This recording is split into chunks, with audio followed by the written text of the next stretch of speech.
ده دي بدلة دي بدلة العروسة، بقوا يعملوا للعرايس بدل. فمبروك يا عروسة.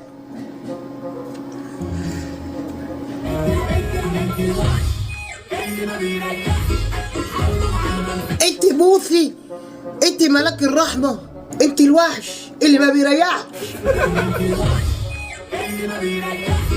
يا عريس الرقصات حالها هيقف كده. بوسي بقى لها اسبوعين قاعدة في البيت من الصدمة يابا.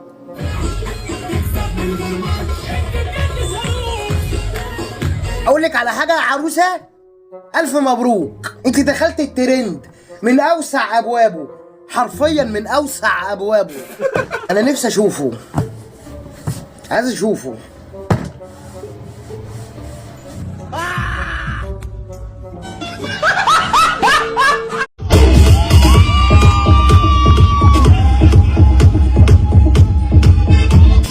اهو، مش انا قلت لكم عايز اشوفه؟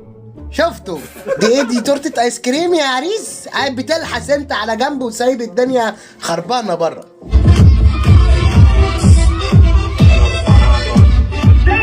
يا جدعان الناس اللي بتقول لي خلي العريس يسيب البوفيه ويجي يشوف المدعكه دي، ده كان العريس نفسه قاعد بيلحس انا والشفا وكل حاجه. بس يا عريس في ترند هنا، في ترند بيحصل هناك. يا عم الف مبروك وكل حاجه، بس مش كده.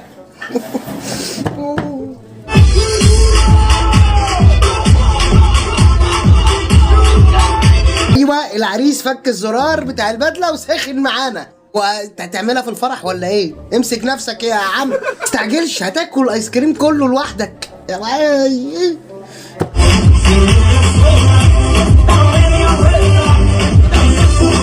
والله يا جماعه بعيدا عن الهزار، من حق كل عروسه ان هي تفرح، ومن حق كل عريس ان هو يفرح، بس مش من حق كل واحد شاحن كارت فك على تليفونه انه يتفرج ويفرح معاكم وترجعوا بعد كده تقولوا يا جدعان استروا على الموضوع يا جدعان. طب ما ننشرش من الاول بقى، ما ننشرش من الاول، دي الدنيا خربانه. لا اله الا الله.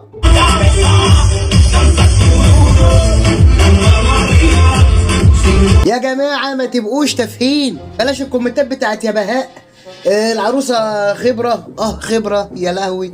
يعني بلاش الكومنتات اللي بتنرفز الواحد دي.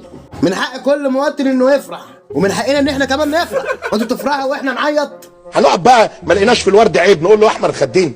الف مبروك، الف مبروك، وان شاء الله عقبال الايه، بس انا خايف على العلاقه دي. ربنا يهدينا جميعا.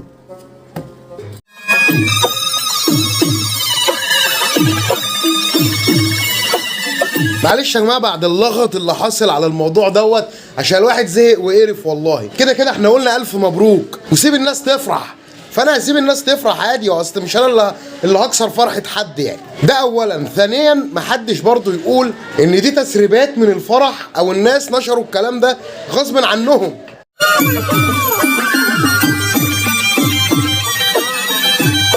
وانا لو بتكلم من منطلق حاجه، فمن منطلق ان انا شفت فيديو زي دوت على الانترنت، وعندي الحريه وعندي راي اقوله، وعندي صفحه اتكلم فيها. اللي عنده راي مخالف عنده صفحه يتكلم فيها. ما تفرضش رايك على الناس، ان مش كل الناس زيك.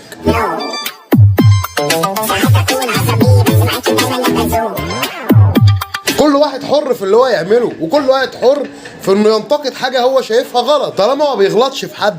وانا الحمد لله ما غلطتش في حد.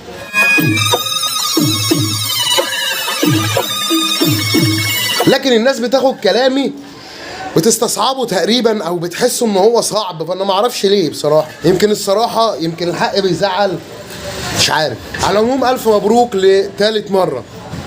السلام عليكم.